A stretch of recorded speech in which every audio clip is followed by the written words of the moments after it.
ঈদের খুশি কার জন্য? যে ব্যক্তি রমজান মাসে কিয়ামুল লাইল করেছে।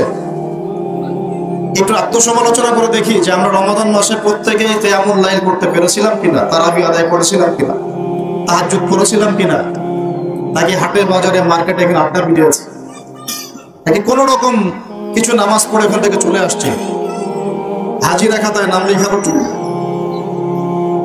ঈদের খুশি তার জন্য যে রমাদান মাসে নাজিলকৃত আল কোরআনের হক আদায় করেছে।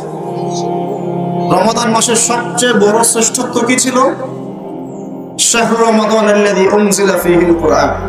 রমাদান সেই মাস যে মাসে আল্লাহ পাক বলেছেন আমি কোরআন নাযিল করেছি, হুদাল লিন-নাস ওয়া বায়িনাতিন মিনাল হুদা ওয়াল ফুরকান। রমাদান মাস এই কারণে শ্রেষ্ঠ ছিল যে এই মাসে আল্লাহ রাব্বুল আলামিন লাইলাতুল কদরে কোরআন নাযিল করেছেন। পুরো রমাদান মাসে আমরা কতটুকু কোরআনের সাথে সময় কাটিয়েছি, কতটুকু কোরআন শিখেছি, কতটুকু শিখিয়েছি, কতটুকু তেলাওয়াত করেছি, কতটুকু কোরআনের হক আদায় করেছি, কোরআনের বিধানগুলো মেনেছি, এর আদেশগুলো মানার চেষ্টা করেছি, নিষেধগুলো ছাড়ার চেষ্টা করেছি। যার যার বিবেক উত্তর দিবে, কাউকে কিছু বলতে হবে না। ওই ব্যক্তির জন্য খুশি, ওই ব্যক্তির জন্য সাফল্য, ওই ব্যক্তির জন্য আজকে খুশির দিন যে রমাদান মাসে আল্লাহর নাজিলকৃত কোরআনের হক আদায় করতে পারছে। হতভাগা মুসলমানরা এটা জানেও না আজকালকার দিনে যে কোরআনের হক কয়টা। কোরআনের প্রথম হক ছিল কোরআন বিশুদ্ধ করে তেলাওয়াত করা। বাংলাদেশের 80% মুসলমান কোরআন তেলাওয়াত করতে পারে না। হতভাগা মুসলিম জাতি, একটা হতভাগা মুসলিম জাতি। এত কিছু বাধ্যতামূলক হয় শিক্ষার মধ্যে, কোরআন শিক্ষা বাধ্যতামূলক করতে পারে না। হতভাগা শিক্ষা ব্যবস্থা। এত কিছু বাধ্যতামূলক হয়েছে, কোরআন শিক্ষা বাধ্যতামূলক হতে পারে না। রমাদান মাস এই কারণে শ্রেষ্ঠ ছিল যে এই মাসে আল্লাহ পাক কোরআন নাযিল করেছে। কোরআনের তেলাওয়াত করতে হবে বিশুদ্ধ করে, এটা প্রথম হক ছিল।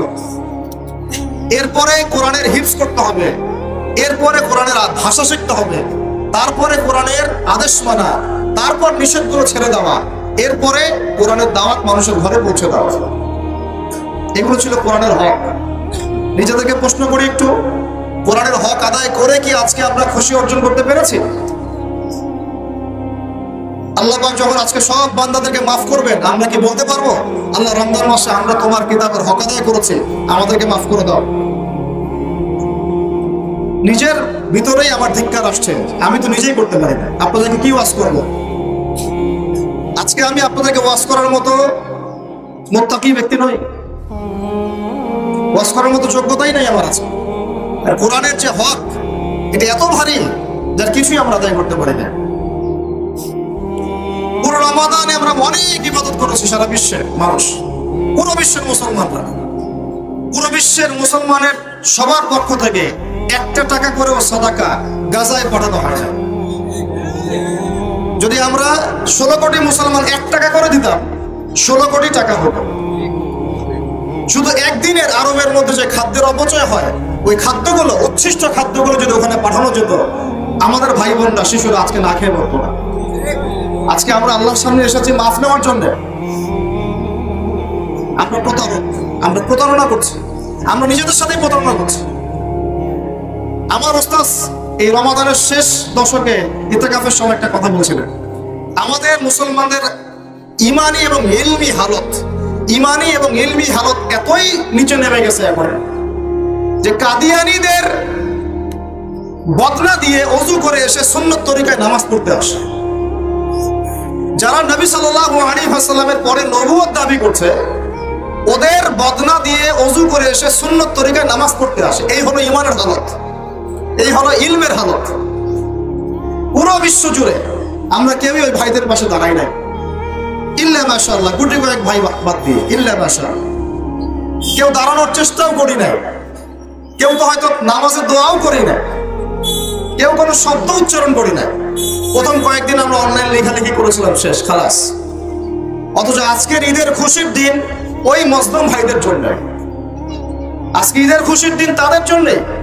কারণ ওই অবস্থাতেও তারা 30টা রোজা রেখেছে, সাহারি না পেয়েও ঘাস দিয়ে সাহারি করেছে, ইফতার না পেয়েও পানি দিয়ে ইফতার করেছে। আজকের ঈদের খুশির দিন তাদের জন্য, আমার জন্য না, আমাদের জন্য না। রমাদানে যারা কোরআনের হক আদায় করতে পেরেছিল তাদের জন্য ঈদের খুশি। নিজে থেকে প্রশ্ন করে আসেন, আমরা কি রমজানে কোরআনের হক আদায় করতে পেরেছি? কতজন ব্যক্তি খতম দিয়েছি?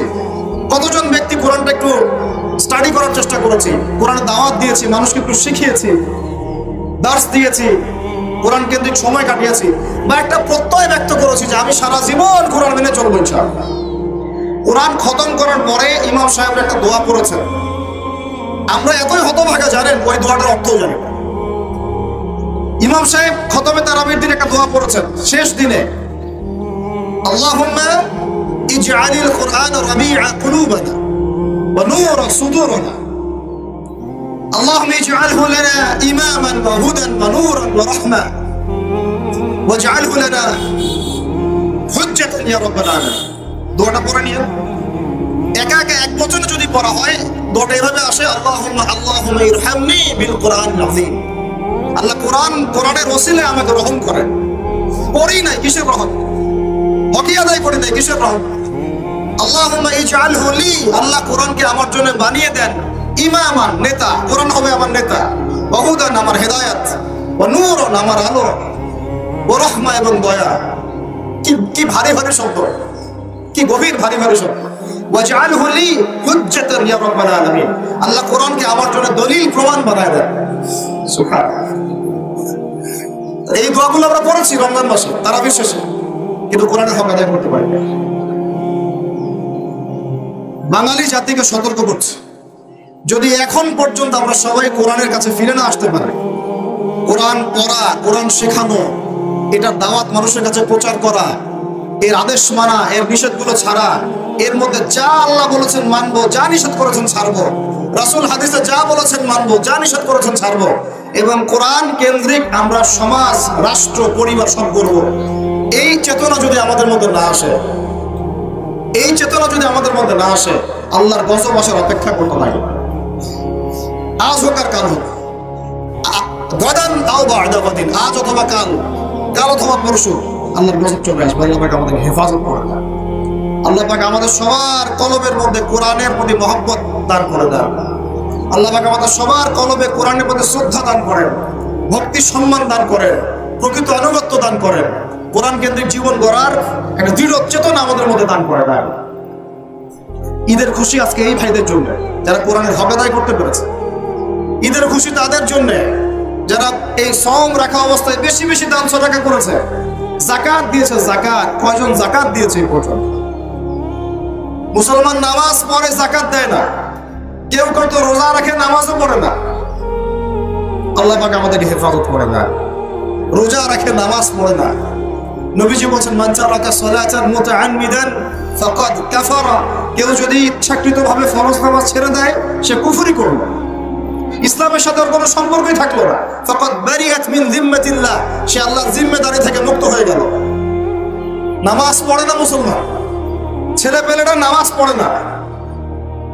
বাসায় নামাজ বাধ্যতামূলক না, বাসায় মোবাইল ফোন বাধ্যতামূলক, বাসায় ডিশ অ্যান্টিনা বাধ্যতামূলক। আজকে নতুন জামা সবাইকে কিনতে হবে, বাধ্যতামূলক, কিন্তু নামাজ বাধ্যতামূলক না। কোন রকম নামাজ পড়েছে, অনেকে 5 ওয়াক্ত নামাজও পড়ে না।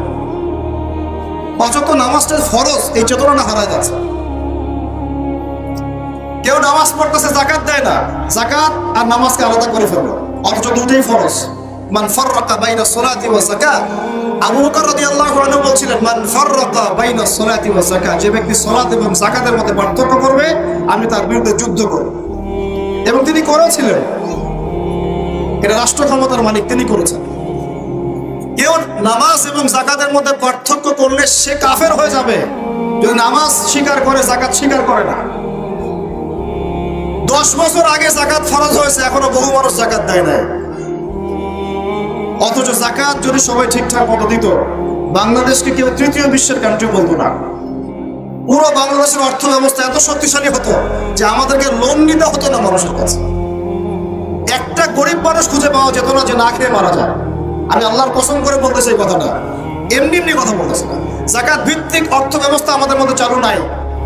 আমরা এটাকে বুড়ো আঙ্গুল দেখাইছি একদম। আমরা কোরআন এবং হাদিসে বর্ণিত আল্লাহ পাকের যে বিধান, এগুলোকে বৃদ্ধাঙ্গুল দেখাচ্ছে। পর্দা মেয়েদের মধ্যে নাই, উঠে যাচ্ছে দিন দিন। পর্দা কিছু কিছু মেয়ে আলহামদুলিল্লাহ দিনের পথে আসছে ঠিকই, কিন্তু ওইটাও একটা আংশিক। দিনের গভীর বস্তু অনেক গভীর বিষয়, তারপরেও আসছে আলহামদুলিল্লাহ আসুক। কিন্তু উপরের লেভেল থেকে পর্দার উপর কোনো ফরজিয়াত নাই, বরং পর্দাকে উঠানোর চেষ্টা করা হচ্ছে, পর্দাকে উঠানোর চেষ্টা করা হচ্ছে। সমাজের মধ্যে আল্লাহর গজব ডেকে নিয়ে আসতে চাচ্ছে, পর্দাকে বৃদ্ধাঙ্গুল দেখাচ্ছে। রোজা রেখে মানুষ সুদ খেয়েছে, রোজা রেখে মানুষ ঘুষ নিয়েছে, রোজা রেখে মানুষ দুর্নীতি করেছে, রোজা রেখে হারাম টাকা আত্মসাৎ করেছে, রোজা রেখে আমরা মানুষকে গালিগালাজ করেছি, রোজা রেখে আমরা অন্যের হক নষ্ট করেছি, রোজা রেখে মাপে কম দিয়েছে, রোজা রেখে বাজারে কৃত্রিম সিন্ডিকেট তৈরি করেছে, রোজা রেখে পণ্যে ভেজাল দিয়েছে। বলেন ঈদের খুশি এই মানুষদের জন্য? নিজেরাই বলেন, আপনারাই বলেন, এই ঈদের খুশি কি তাদের জন্য? আজকের দিনে এই যে বিশাল ক্ষমা আল্লাহ পাক করবেন, এই মানুষগুলো কি ক্ষমাপ্রাপ্ত হবে? আমরা নিজেরা নিজেদের চেহারাগুলো আয়নায় দেখি, এবং কথাগুলো বলার একটা উদ্দেশ্য, কাউকে আঘাত করার উদ্দেশ্য, কথাগুলো বলার একটাই উদ্দেশ্য, যেন অন্তত পক্ষে আজকের দিনে আমরা উপলব্ধি করতে পারি রমাজান কাদের জন্য ছিল, রমাজানের হকটা কি ছিল। আগামী রমাজানের জন্য আমার দ্বারা এমন কোনো ভুল না হয়। আল্লাহ পাক আমাদের সবাইকে তৌফিক দান করেন। এই রমাজানে যা ভুল হয়েছে হয়েছে, আগামী রমাজান যেন আল্লাহ আমাদেরকে নসিব করে না আমি, এবং ওই রমাজানের জন্য আমরা এই ভুলগুলো থেকে শিক্ষা নিয়ে একটা পরিচ্ছন্ন রমজান পার করতে পারি। রমাজান ঈদের, এই ঈদের দিনের খুশি ভাই তাদের জন্য, ওই মা বোনদের জন্য ঈদের খুশি যারা ঘরে থেকেছে, নামাজ পড়েছে, স্বামীর আনুগত্য করেছে, লজ্জাস্থানের হেফাজত করেছে, বেপরদা এখানে ওখানে ঘুরে বেড়ায় নাই, এই মা বোনদের জন্য আজকে ঈদের খুশি। যারা ছেলেদের সাথে ডেটিং করেছে, ওখানে ওখানে চটপটি খেয়েছে, ওইখানে ছেলের সাথে বাইকে ঘুরেছে, বন্ধুর সাথে গল্প করেছে, হ্যাঁ ফ্রি মিক্সিং এর মধ্যে ছিল, এই মেয়েদের জন্য ঈদের খুশি না। তোমরা নতুন জামা পরো আর পুরাতন জামাই পরো, ঈদের খুশির সাথে তোমাদের কোনো সম্ভব। রান্না বান্না, রোস্ট, পোলাও, কোরমা, এগুলোর নাম ঈদের খুশি না। নবী করিম সাল্লাল্লাহু আলাইহি ওয়াসাল্লাম ঈদের দিনে কোরআন তেলাওয়াত করতেন, তাকবীর পড়তে পড়তে ঈদগাহে আসতেন, বাসায় পরিবারকে সময় দিতেন, নফল নামাজ পড়তেন, এতিমের কোনো কিছু প্রয়োজন কিনা দেখতেন, বিধবার কিছু লাগে কিনা দেখতেন, সমাজের মধ্যে সবাই খেতে পারছি কিনা দেখতেন। আমরা এখন আত্মকেন্দ্রিক ঈদের খুশি পালন করি। আমি খুশি কিনা, আমাদের চেতনা কেমন এমন, আমি খুশি কিনা, আমি সব পাইলাম কিনা, অথচ অন্য মানুষের খুশিতে যে আল্লাহ খুশি হন, অন্য মানুষকে খুশি করতে পারলে যে আল্লাহ আমার উপর খুশি হবে, এই চিন্তা আমাদের মধ্যে নাই। আমি খুশি কিনা, আমি বেশি উপার্জন করতে পারছি কিনা, খেতে পারলাম কিনা, আমার বাড়িতে বড় রোস্ট আসলো কিনা, বড় মুরগিটা আসলো কিনা, বড় গরু আসলো কিনা। সমাজে হাজার হাজার এতিম ছেলে পড়ে আছে, বিধবা পড়ে আছে, মিসকিন পড়ে আছে, খোঁজ নেওয়ার কোনো মানুষ পাওয়া যাচ্ছে না। ঈদের খুশি এই মানুষদের জন্য যারা হক এড়িয়ে চলে না, হক আদায় করে।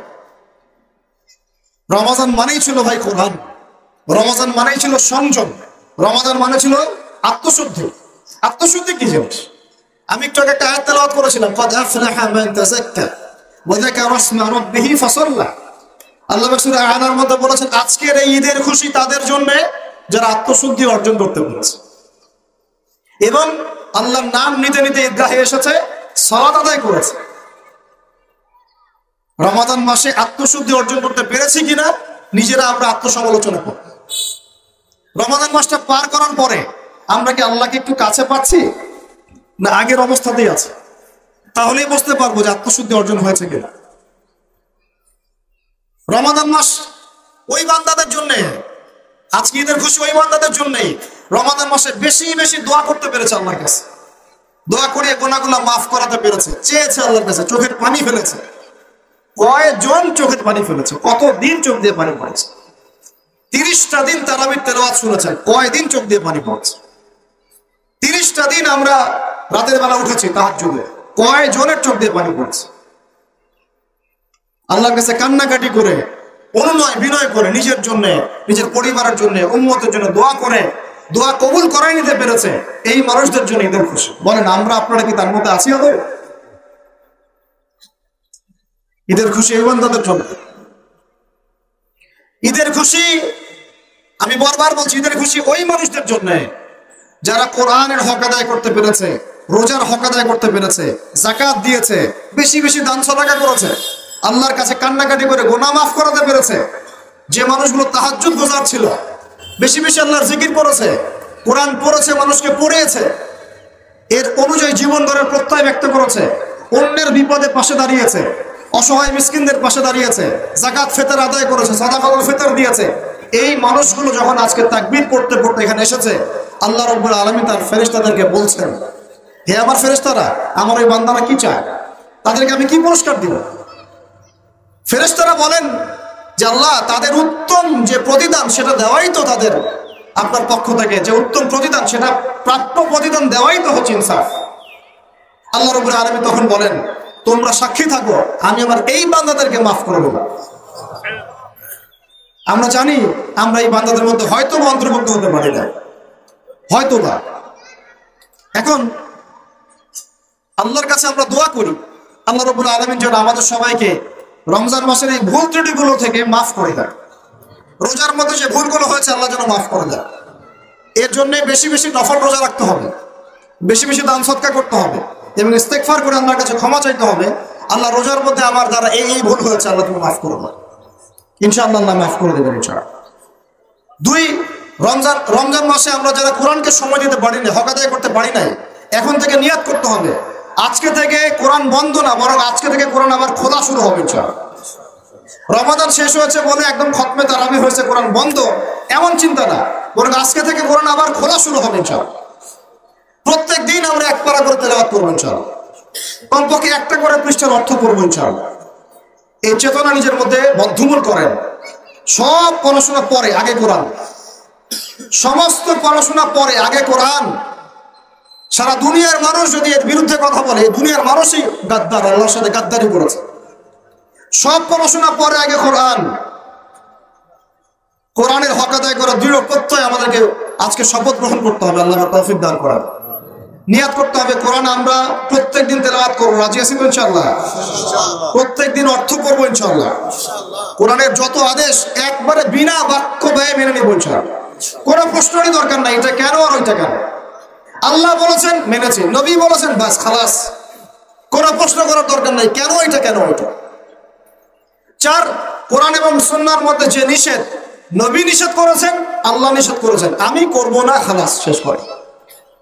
শর্টকাট কোনো টেকনিক নাই জান্নাতে যাওয়ার। এটা হচ্ছে মূলনীতি জান্নাতে যাওয়ার। আল্লাহ যা বলেছেন মানি, নবী যা বলেছেন মানি, সামি'না আতা'না, শুনলাম মানলাম, শেষ, খালাস। আল্লাহ যা নিষেধ করেছেন করব না, নবী যা নিষেধ করেছেন করব না, খালাস, সামি'না আতা'না, শুনলাম মানলাম। এই হলো মূলনীতি জান্নাতে যাওয়া।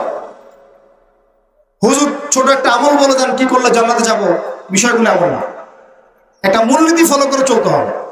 এখন এর মধ্যে যা কিছু পরে পড়ুক, আমার পরিবার যদি এর বিরুদ্ধে যায়, যাক, ওর সাথে আমার সম্পর্ক নেই।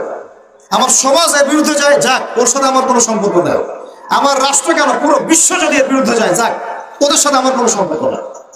আমার সম্পর্ক কোরআনের সাথে, সুন্নতের সাথে, আল্লাহর সাথে, রাসূলের সাথে, শেষ, খালাস। কেউ আমার সাথে থাকলে থাকবে, না থাকলে নাই।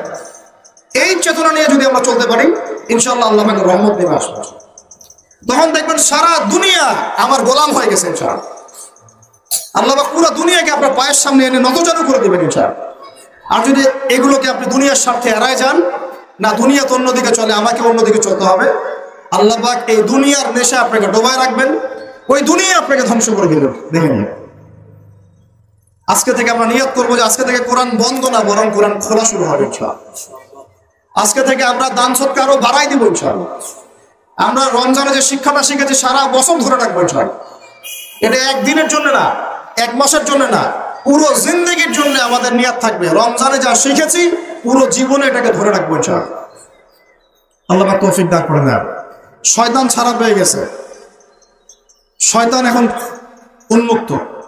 যদিও বা রমজান মাসেও শয়তানের অনুসারীরা উন্মুক্ত ছিল, বড় শয়তান বাধা ছিল, তাতে কি হয়েছে? মানুষ শয়তান আর ছোট শয়তান সবখানেই ছিল। এখন বড় শয়তান মুক্ত, সে আবার আমাদেরকে আল্লাহর পথ থেকে বিচ্যুত করার চেষ্টা করবে। আমরা তাকওয়া অর্জন করেছিলাম, সংযমে হয়েছিলাম, সে আমাদের তাকওয়া নষ্ট করার চেষ্টা করবে, আমাদের সংযম নষ্ট করার চেষ্টা করবে। আমরা নামাজে কিন্তু মনোযোগী হয়েছিলাম কিছুটা হলেও, সে আমাদের নামাজ থেকে এখন দূরে সরানোর চেষ্টা করবে। আজকের দিনেই সে ওয়াসওয়াসা দিবে, জোহরের নামাজে দেওয়ার জন্য তাড়াহুড়োর কোনো দরকার নেই। আর রমজান তো 30টা রোজা করছো, অনেক ক্লান্ত, রেস্ট নাও, আজকে রেস্ট না, ঘুমাও, সারাদিন ঘুমাও। আজকে থেকেই মেহনত শুরু হয়ে যাবে এদের। রমজান মাসে আমরা নামাজে কিন্তু পাবন ছিলাম, এই পাবন যেন ছুটে না যায়, আল্লাহ পাক তৌফিক দান করুন। রমজানে আমরা কম বেশি টুকটাক হলেও কোরআনটা খুলেছি কি খুলি নাই? এই এই অভ্যাসটা যেন বন্ধ না হয়, আল্লাহ পাক তৌফিক দান করুন। কম বেশি তো সদকা সবাই কিছু না কিছু তো করেছেন, ওই সদকা করার মানসিকতা যেন বন্ধ না হয়। কম বেশি সবাই তো পাপটা ছেড়েছিলাম, আল্লাহ দেখছেন খাবো না, আল্লাহ দেখছেন পান করবো না, আল্লাহ দেখছেন রোজা আছি আমি গালিগালাজ করবো না, রোজা আছি আমি কারো হক নষ্ট করবো না, এটা ফিলিংস ছিল তো ছিল না কিছুটা? ওই চেতনাগুলো যেন নষ্ট না হয়। রমজান মাসে এতটুকু ছিল, যাকাতগুলো দিয়ে দেই, অনেকেই দিয়েছি, এই যে আল্লাহর ফরজিয়াতের উপরে তাআত, এটা যেন নষ্ট না হয়। রমজান মাসে আমরা কষ্ট লেগেছে, আমরা খাচ্ছি, ভাইরা খাচ্ছে না, এই চেতনা যেন নষ্ট না হয়।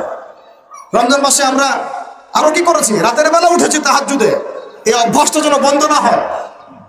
রমজান মাসে সুন্নতের উপর আমল বাড়িয়ে দিয়েছিলাম না, ফরজের পাশাপাশি সুন্নতের আমলও জড়ো করেছিলাম, ইতাআত করেছি, তাই না?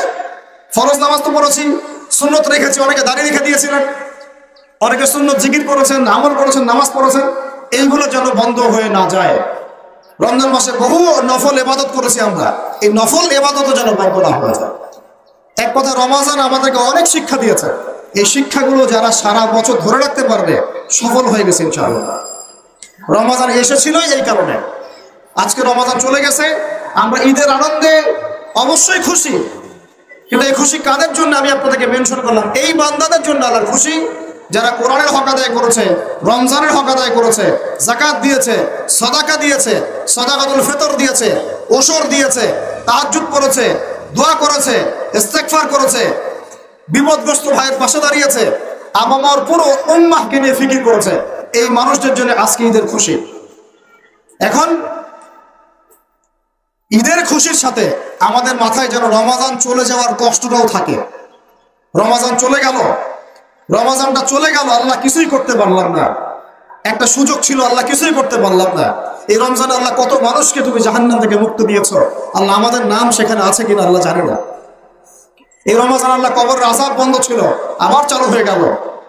এই রমজান আল্লাহ তোমার জান্নাতের দরজাগুলো খোলা ছিল, জাহান্নামের দরজা বন্ধ ছিল, আল্লাহ সেই সময়টা চলে গেল, কষ্টটাও পেতে হবে। একটা ভালোবাসার প্রিয় মানুষ যদি চলে যায় কষ্ট পাই না ভাই? আজকে ঈদের খুশি, মুমিনের অবস্থা এমন হবে, ঈদের খুশিতে সে খুশিও হবে, আশাও করবে আল্লাহর কাছে, আর রমজান চলে যাওয়াতে সে দুঃখীও হবে, মনের মধ্যে কষ্টও ফিল করবে। এই আশা এবং কষ্ট এর মাঝখানে হবে আজকে মুমিনের আনন্দ। এখন রাস্তাঘাটে যারা পটকা ফুটাবে, গান বাজনা বাজাবে, এরা ঢাক ঢোল পিটাবে, মেয়ে নিয়ে ফুর্তি করবে, এদের সাথে এই চেতনার কোনো সম্পর্ক আছে? এই জানোয়ারদের জন্য এদের কোনো খুশি না, এরা মানুষ না, পশু। এবং আমাদের বাসায় যেন আমার পশুর জন্ম না হয়, আমার ভাই যেন আমার পশু না হয়, আমার ছেলে যেন আমার পশু না হয়, আমার বোন যেন এমন পাশবিক জীবনযাপন না করে, আমাদের পরিবারের কোনো সদস্য যেন আজকের ঈদ উল ফিতরের দিনে এরকম ঈদ উল ফিতরকে অপবিত্র না করতে পারে, এইদিকে খেয়াল রাখবেন, আল্লাহ তৌফিক দান করুন। এরপরে বেশি বেশি পরিবারের সময় দেন, বাসায় নফল নামাজ পড়েন, তেলাওয়াত করেন, বাসায় গিয়ে কোরআন তেলাওয়াত করবেন, নফল নামাজ পড়বেন, জিকির আজকার করবেন, রেস্ট নেবেন, পরিবারকে সময় দিবেন। যারা পরিবারকে নিয়ে ঈদ করতে পারে তারাও অনেক বড় সৌভাগ্যবান। আমাদের মতো অনেক মানুষই আছে, আমরা তো পরিবারকে একসাথে নিয়ে ঈদও করতে পারি না, অনেক সমস্যা, অনেক বাধ্যবাধকতা, আপনারা বুঝবেন না। তো এগুলো মাথায় রাখেন, বাসায় গিয়ে রমজানের শিক্ষাগুলো ভুলে যায় না। আজকে ঈদের খুশি কাদের জন্য ভুলে যায় না। যা করতে পারি নাই অনুশোচনা থাক, আমরা ভিতর থেকে আত্মসমালোচনা করি, আল্লাহ আমাদেরকে তৌফিক দান করো যেন আল্লাহ আমরা আগামী রমজানে এই ভুলগুলো থেকে উতরে উঠে আরো সুন্দর করে রমজান পালন করতে পারি, এবং ওই প্রস্তুতি এখন থেকে যেন গ্রহণ করতে পারি, এবং রমাদানের প্রত্যেকটা শিক্ষাকে আমরা যেন বাস্তবায়ন করতে পারি, ভুলে না যায়। শয়তান ভাই, আমি বারবার বলছি, শয়তান আপনাকে আমাকে সবাইকে দিনে কমপক্ষে 100 বার করে এসে বলবে সব ছেড়ে দাও, সব ভুলে যাও, পরে রমাদান আসবে তখন দেখা যাবে। খবরদার, ওর ফাঁদে পা দিও না। রমাদানের তাকওয়াকে ধরে রাখেন, সদকাকে ধরে রাখেন, আর তাহাজ্জুদকে ধরে রাখেন, সুন্নতের আমলকে ধরে রাখেন, কোরআনকে ধরে রাখেন। রমাজানে এই যে ত্যাগের মহিমা, এটাকে ধরে রাখেন, আল্লাহ তৌফিক দান করবেন। এরপর আজকে খুশি হব অবশ্যই, আশা করবো আল্লাহ যেন ওই ক্ষমাপ্রাপ্ত বান্দাদের মধ্যে আমাদের মতো গুনাহগারদেরকে শামিল করবে না।